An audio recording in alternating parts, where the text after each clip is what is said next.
Alors, bonjour tout le monde pour un nouvel épisode de l'Info Coronavirus. On ne sait pas combien de temps on devra faire des infos coronavirus et que le confinement va durer avec la crise actuelle. Mais ce qui est clair, c'est qu'on va tenter d'en faire, comme on l'avait dit, au moins un par semaine. Donc, aujourd'hui, on reçoit Christian Daigle, le président général du syndicat de la fonction publique, qui va venir, dans le fond, répondre à certaines des questions qu'on reçoit fréquemment là, de nos membres en ce qui concerne les mesures sanitaires et les différentes mesures prises par le gouvernement là, pour ses employés dans notre contexte de crise. Bonjour Christian. Bonjour Julien. Alors, on a encore beaucoup d'échanges avec le secrétaire du Conseil du Trésor. Est-ce que ça va toujours bien, les échanges à propos de la crise actuelle?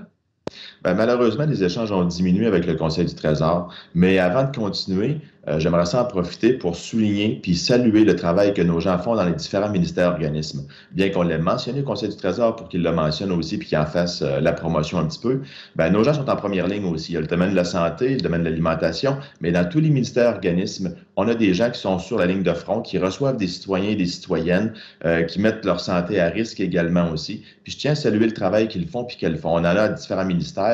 Je prends la SAC, après ça, je prends la RAMQ, je prends l'aide sociale, le ministère des Transports. Je ne peux pas toutes les nommer. On a le MAPAC également aussi, mais dans tous les ministères et organismes, on a des endroits où les gens répondent aux citoyens et citoyennes. Puis ça, je tiens à saluer le travail qu'ils font pour les services essentiels dans les différents endroits du gouvernement du Québec. Oui. Tu parles de services essentiels. On a encore des témoignages de membres qui nous disent moi, mon employeur me demande de rentrer au bureau, mais pour accomplir des tâches qui sont clairement pas des services essentiels. Est-ce que ça, c'est normal? C'est pas normal de le faire. Puis ça, on essaie de le dénoncer à chaque ministère dès qu'on en a connaissance. Donc, s'il y a des situations qui sont encore problématiques, on vous invite à nous écrire. Il y a des endroits où est-ce que même l'employeur disait, tu peux rentrer au bureau, puis la personne avait la possibilité de faire du télétravail, elle avait les équipements pour le faire, puis le patron l'amenait à vouloir travailler, ou le gestionnaire l'amenait à vouloir travailler au bureau. Alors, on a fait des interventions à certains endroits, ça a fonctionné, mais il faut continuer à faire ces dénonciations-là pour qu'on puisse avoir le plus de monde à la maison et respecter l'ordre que la santé publique du Québec et que le premier ministre nous donne également. Le gouvernement devrait être exemplaire là, sur le respect des consignes qu'il donne à la population, au final. Effectivement, c'est le premier mot d'ordre qu'il donne. Il a fermé des compagnies par un ordre ministériel. Nous autres, devrait être la même chose aussi, d'être à la maison le plus possible, mais continuer à faire notre travail, bien sûr. Voilà. Un des endroits où il y avait eu beaucoup de questionnements, beaucoup de non-respect des normes sanitaires, c'était dans les centres d'appel. On sait que dans les centres d'appel, souvent, les gens peuvent être près les uns des autres. Parfois, ils utilisent les mêmes postes de travail en rotation. Comment ça a évolué là, dans les centres d'appel dans les derniers jours? De ce côté-là, il y a une très grande amélioration qui s'est produite. Il y a peut-être encore des petits coins problématiques, là, mais il y a une grande amélioration, comme je le disais, parce que les ministères ont commencé à prendre des mesures. Nos interventions ont porté fruit. Les interventions des élus régionaux, des élus nationaux auprès des ministères ont porté fruit. Et à ce moment-ci, il y a beaucoup moins d'endroits qui sont problématiques. Alors, voilà. Il y a eu malheureusement un cas à la SAC où est-ce que beaucoup de gens ont été en contact avec une personne qui a été infectée. Mais malheureusement, la SAC, par contre, prenait déjà ces mesures les plus grandes là, pour assurer la sécurité de nos gens. Donc, on espère qu'il n'y aura pas trop de cas, malheureusement, de COVID-19 à cet endroit-là. Donc, quelques cas réglés, mais une bonne amélioration.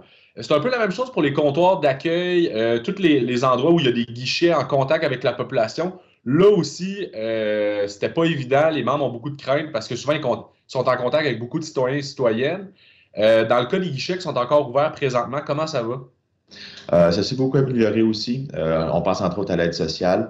La RAMQ également qui a fermé un bureau à Montréal qui était très problématique. Donc, on a eu de l'amélioration, mais il a fallu faire beaucoup d'interventions. Même au niveau de la RAMQ, il a fallu intervenir auprès du Conseil du Trésor directement et menacer même des refus de travail. Au niveau de l'aide sociale, il a fallu faire des interventions à multiples reprises. Et là, on semble vouloir mettre en place, puis on semble avoir reçu différents écrans protecteurs et ainsi de suite là, pour mettre au niveau des guichets, puis s'assurer que la distanciation sociale est respectée et également aussi qu'il y a une protection par rapport aux documents qu'on donne, par rapport au contact avec les citoyens et citoyennes qu'il pourrait y avoir aussi. Voilà. Donc, ce qui a été appliqué dans les épiceries en termes de plexiglas et tout ça, normalement, les gens devraient le voir débarquer dans leur milieu de travail dans les prochains jours. Effectivement, ce n'est pas déjà fait. Un autre petit aspect aussi qui a été soulevé par plusieurs membres, beaucoup de gens se disent, moi, présentement, j'utilise le transport en commun pour me rendre au travail. Ça me fait craindre un peu pour ma santé, ma sécurité. Est-ce que mon employeur ne pourrait pas me donner le stationnement gratuit, au moins le temps de la crise, là, pour les personnes qui sont en service essentiel? Est-ce que c'est le cas partout présentement dans la fonction publique? Est-ce qu'il y a une orientation du SCT là-dessus? Non, malheureusement, il n'y a pas d'orientation générale au niveau du Conseil du Trésor. C'est chaque ministère et organisme et même chaque direction territoriale ou chaque région qui gère sa propre situation. Alors, nous, on a fait des interventions. En ce sens-là, d'autres syndicats ont fait des interventions aussi pour demander le stationnement gratuit. Il semble que ce soit différent, soit que ce soit plus difficile aussi. Et dans certains endroits, on nous a dit que la personne qui prendrait son véhicule, elle aurait des coûts supplémentaires à assumer, même si on offrait le stationnement gratuit, versus le fait de prendre le transport en commun. L'emploi ne veut pas assumer ces coûts-là supplémentaires. Donc, on continue à faire des interventions, à voir comment est-ce qu'on pourrait faciliter la tâche ou le travail de nos gens puis le transport de nos gens en de telles circonstances. Ouais, c'est pas facile d'avoir une consigne qui soit uniforme pour l'ensemble de la fonction publique présentement là-dessus. J'aimerais profiter de l'épisode d'aujourd'hui pour revenir un peu sur une légère polémique qui a eu lieu dernièrement à propos d'une entrevue que tu as donnée concernant le télétravail dans la fonction publique. Il y a certains membres qui l'ont pas bien reçu. Peux-tu revenir un petit peu sur la genèse de cette entrevue-là et comment ça s'est passé? Bien, tout d'abord, le sondage qui a été effectué, c'est un sondage que le SFPQ a mené lui-même. Donc, ce sont des membres du SFPQ qui nous ont répondu à nous. On a fait la compilation de ça. Et par la suite, on est allé vers un journaliste. Ben, directement, parce que le journaliste nous parlait du télétravail, nous demandait d'avoir des informations sur le télétravail de nos gens, des membres du SFPQ, et nous, ce faisant, on a dit, bon, on a fait une étude, donc on a pu lui donner des informations. Malheureusement, le journaliste a orienté ses questions ou son article vers d'autres aspects ou un aspect plus précis de l'entrevue que j'ai donnée, alors que j'ai donné beaucoup d'autres informations sur beaucoup d'autres sujets qui auraient été plus pertinents, selon moi, d'aller vers. Donc, on avait des gens qui nous ont répondu, on avait au-dessus de 50 des gens qui étaient encore dans le milieu de travail à faire du travail sur place, alors qu'ils devraient être retirés du milieu de travail. Parce que j'ai parlé des risques également aussi des gens. Le stress que j'ai parlé dans l'entrevue, il faisait beaucoup plus référence aux gens qui étaient sur place dans les milieux de travail, qui avaient un certain stress pour les gens à la maison, mais surtout des gens qui sont en contact avec les citoyens et citoyennes, où est-ce que le stress augmente, la situation générale de la société, le stress est augmenté dans la société. Même le premier ministre parle de consulter des psychologues, consulter des gens dans le domaine, je dirais, pour nous aider à ce niveau-là. Donc, l'article a été orienté différemment par le journaliste, malheureusement. Ouais. Ça a eu l'air un peu comme si on faisait une sortie publique pour se plaindre du télétravail, alors que c'était pas l'intention nécessairement. Ben C'est sûr que c'est la prérogative du journaliste, mais... Ben effectivement. Puis c'était pas un article que nous, on a fait la promotion. C'est les journalistes. Puis on a même eu deux articles dans deux journaux différents qui sont venus, deux journalistes qui sont venus de deux hebdos différents, qui sont venus vers nous pour nous parler du télétravail. Puis on a donné deux articles ou deux entrevues à ces deux journalistes-là, dans le même sens. Puis un article est sorti complètement différent de l'autre là-dessus. Mais c'est les journaux qui sont venus vers nous pour le télétravail. Donc, de ne pas avoir donné d'entrevue, on serait exposé à ce qu'ils écrivent n'importe quoi sur nous, puis encore peut-être moins flatteur un petit peu. Donc, on voulait au moins donner notre version de l'histoire, mais ils ont pris une partie de celle-ci seulement. OK. Un autre sujet aussi, il y a beaucoup de personnes étudiantes qui disent, écoutez, vous nous aviez dit que le Conseil du Trésor avait lancé la consigne de garder tout le monde, de maintenir le traitement de tout le monde, qu'il soit à la maison, qu'il soit en télétravail, qu'il soit au bureau. Mais là, il commence à avoir des étudiants dont le contrat de travail est écourté ou suspendu, qu'on leur dit que c'est à cause de la situation actuelle. Qu'est-ce qui se passe par rapport aux étudiants et étudiantes là, dans la fonction publique? Ben, c'est assez difficile à comprendre. Puis là encore, on dirait que c'est chaque ministère qui a une interprétation différente au niveau du travail des étudiants.